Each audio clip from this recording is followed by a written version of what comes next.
മറ്റൊരു വീഡിയോയിലേക്ക് സ്വാഗതം. ഇന്നിവിടെ വിശകലനം ചെയ്യുന്നത് 10/10/1977 ജനിച്ച ഒരാളുടെ ഗ്രഹസ്ഥിതിയാണ്. പൂരമാണ് നക്ഷത്രം. പൂരം 2-ാം പാദം. തുലാലഗ്നം. 2-3 ഭാവങ്ങൾ ശൂന്യം. 4-ൽ ഗുളികൻ.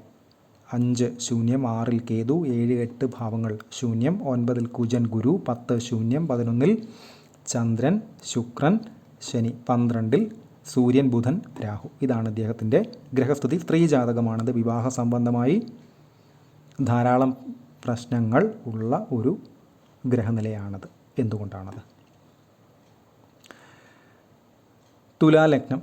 ലഗ്നാധിപനായിട്ടുള്ള ഗ്രഹം ശുക്രൻ. ഏതൊരു ഗ്രഹനിലയിലെയും വിവാഹകാരകനും ശുക്രൻ തന്നെയാണ്. പ്രധാന ശത്രു സൂര്യൻ്റെ ക്ഷേത്രത്തിൽ ശനിയോടൊത്ത് ചന്ദ്രനോടൊത്ത് നിൽക്കുന്നു. 1. അവിടേക്ക് രാഹുവിൻ്റെ 12-ാമത്തെ ദൃഷ്ടി വരുന്നു. അടുത്തത് ശനി അവിടെ നിന്നുകൊണ്ട് 3-ലേക്ക് ദൃഷ്ടി ചെയ്യുന്നു. ഇതൊന്നും പ്രഥമ ദൃഷ്ടിയ തന്നെ നല്ലതല്ല.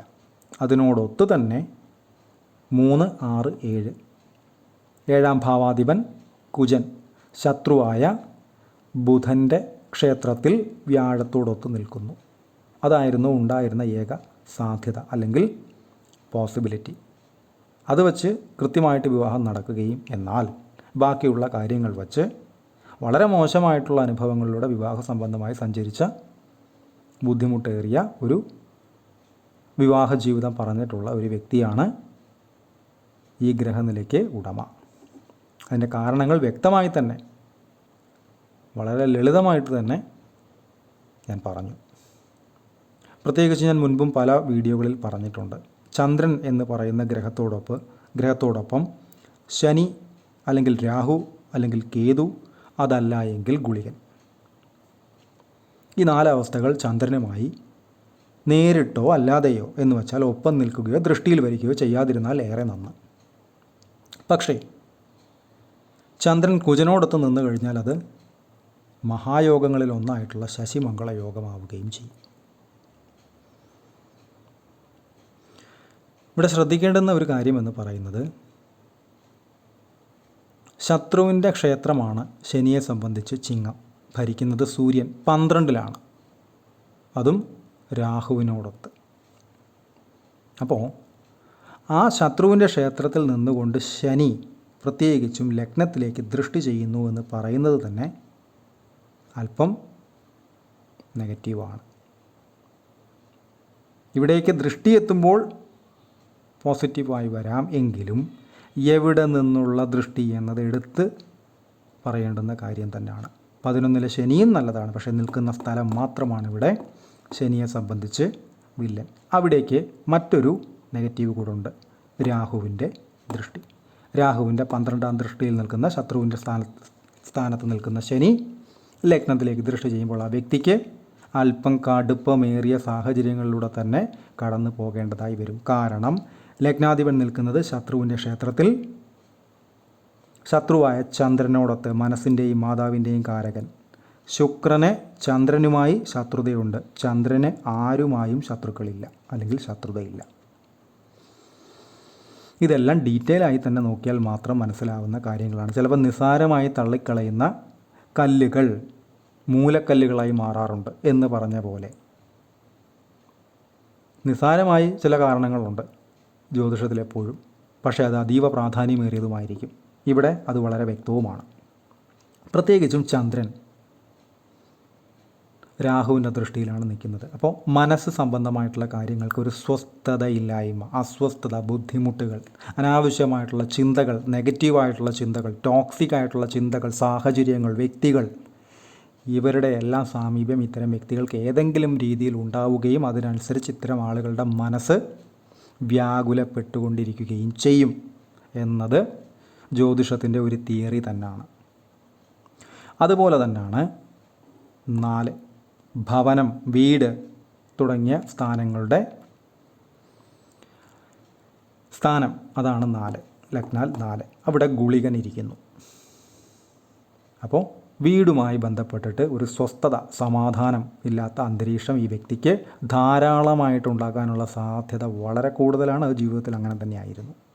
4 ഗുളികൻ പ്രത്യേകം ശ്രദ്ധിക്കണം. കൃത്യമായി പരിഹാരങ്ങൾ എടുത്ത് തന്നെ വേണം ഇത്തരം വ്യക്തികൾ മുന്നോട്ട് പോകാനായിട്ട്. ഗുളികൻ തീർച്ചയായിട്ടും ശല്യങ്ങൾ ചെയ്യും.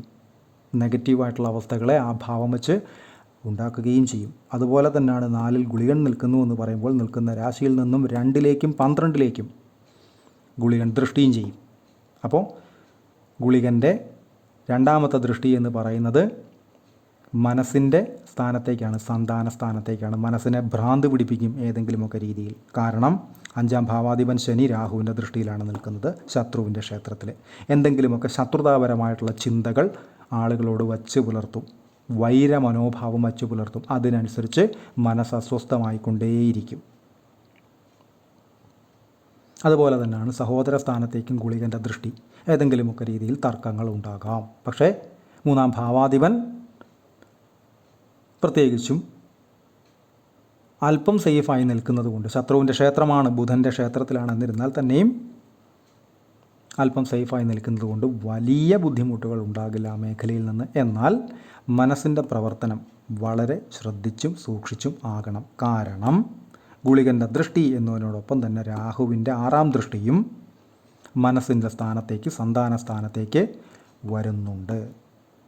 2 പ്രധാന നെഗറ്റീവായിട്ടുള്ള അവസ്ഥകളുടെ ദൃഷ്ടി 5ലേക്ക് വന്നു. 5ാം ഭാവാധിപനാവട്ടെ ശത്രുവിൻ്റെ ക്ഷേത്രത്തിൽ, രാഹുവിൻ്റെ 12ാം ദൃഷ്ടിയിലും നിൽക്കുന്നു. ഇതൊന്നും മനസ്സ് എന്ന് പറയുന്ന അവസ്ഥ. പ്രത്യേകിച്ചും രാഹുവിൻ്റെ ദൃഷ്ടി ചന്ദ്രന് വന്നു കഴിഞ്ഞു, ശനിയോടൊത്താണ് നിൽക്കുന്നത്. ഇതും മനസ്സെന്ന് പറയുന്നത് ഈ വ്യക്തിക്ക് വളരെ വിഷമതകൾ നിറഞ്ഞ അവസ്ഥകൾ സമ്മാനിക്കും. വിവാഹ സംബന്ധമായി നേരത്തെ പറഞ്ഞു, ഒരു ശത്രുവിനെ ആയിരിക്കും ഇദ്ദേഹം പോയി കല്യാണം കഴിക്കുക.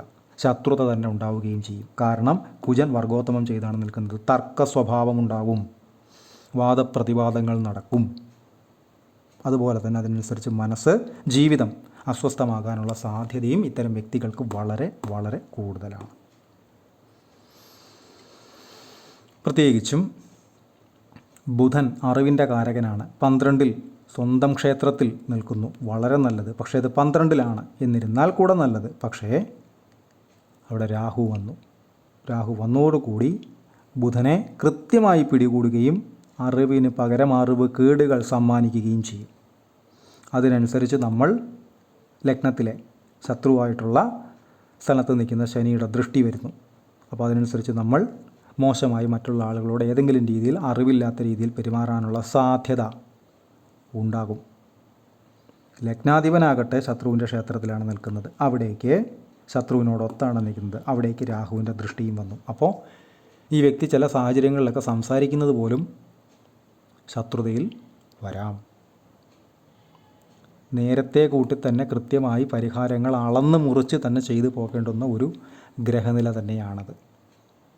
ലഗ്നത്തിലേക്ക് വ്യാഴത്തിൻ്റെ ദൃഷ്ടിയുണ്ട്. അതാണ് ഇദ്ദേഹത്തെ ഒരു 25% താഴെയുള്ള സൗകര്യങ്ങളിലെങ്കിലും ജീവിപ്പിക്കുന്നതിൻ്റെ പ്രധാന കാര്യമെന്ന് പറയുന്നത്. ഇവിടെയാണ് വ്യാഴത്തിൻ്റെ പവർ. വ്യാഴം 9ൽ നിൽക്കുന്നു, ശത്രുവിൻ്റെ ക്ഷേത്രത്തിലാണ്. എന്നിരുന്നാൽ കൂടെ അവിടെ നിന്നും 5ലേക്ക് ദൃഷ്ടിയുണ്ട്. അത് ലഗ്നത്തിലേക്കാണ്. ഇതൊരു വലിയ പോസിബിലിറ്റി തന്നെയാണ്, സാധ്യത. ഏതെങ്കിലും എന്ത് പ്രശ്നത്തിൽ ചെന്ന് ചാടിയാൽ തന്നെയും അവസാനം ഒരു സംരക്ഷണം ഏതെങ്കിലും രീതിയിൽ ഇദ്ദേഹത്തിന് അനുകൂലമായി കിട്ടാനുള്ള ഒരു സാധ്യതയുണ്ട്. ഈ സാധ്യതയെ വേണം നമ്മൾ കൃത്യമായി മനസ്സിലാക്കി മുന്നോട്ട് പോകാനായിട്ട്. അപ്പോൾ കൃത്യമായിട്ടുള്ള പരിഹാരങ്ങൾ തന്നെ, ശക്തമായിട്ടുള്ള പരിഹാരങ്ങൾ തന്നെ ആവശ്യം ഉള്ള, ഡിമാൻഡ് ചെയ്യുന്ന ഒരു ഗ്രഹനില തന്നെയാണിത്. ഇദ്ദേഹത്തിൻ്റെ ദശകൾ എടുത്തു കഴിഞ്ഞാൽ ശുക്രദശയിലായിരുന്നു ജനനം. പൂരമാണ് നക്ഷത്രം. 91 വരെ ശുക്രൻ, ശേഷം 6 കൊല്ലം സൂര്യൻ, ശേഷം 10 കൊല്ലം ചന്ദ്രൻ, ശേഷം 7 കൊല്ലം കുജൻ അഥവാ ചൊവ്വ, അതിനുശേഷം ഇപ്പോഴത്തെ നടപ്പ് ദശയായിട്ടുള്ള രാഹു, 18 കൊല്ലം, ശേഷം വ്യാഴം, ശനി, ബുധൻ എന്നീ ക്രമത്തിലാണ് ഇദ്ദേഹത്തിൻ്റെ ദശകൾ കടന്നു പോകുന്നത്. നടപ്പ് ദശ എന്ന് പറയുന്നത് രാഹുവിൽ കേതുവാണ്. വളരെ വളരെ മോശമാണ്.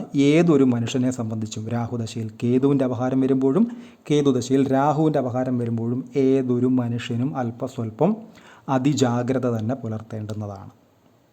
വലിയ മഴയൊക്കെ വരാൻ സാധ്യതയുണ്ട് എന്ന് പറയുമ്പോൾ റെഡ് അലേർട്ടൊക്കെ ചില ജില്ലകൾക്ക് കൊടുക്കാറില്ല. അതുപോലത്തെ ഒരു സമയമാണ്.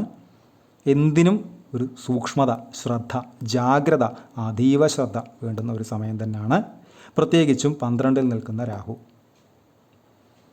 വളരെ ശ്രദ്ധിക്കേണ്ടുന്ന ഒരവസ്ഥ തന്നെയാണ്. അനാവശ്യമായിട്ടുള്ള ചിലവുകൾ, അനാവശ്യമായിട്ടുള്ള ബുദ്ധിമുട്ടുകൾ, തർക്കങ്ങൾ, അബദ്ധങ്ങൾ, ധനം നഷ്ടപ്പെടുന്ന അവസ്ഥ, അനാവശ്യമായിട്ടുള്ള പണം കയ്യിൽ നിന്ന് ഒഴുകി പോകുന്ന അവസ്ഥ, ഇതെല്ലാം തന്നെ ഈ സമയത്ത് ഉണ്ടാകാനുള്ള സാധ്യത വളരെ വളരെ കൂടുതലാണ്.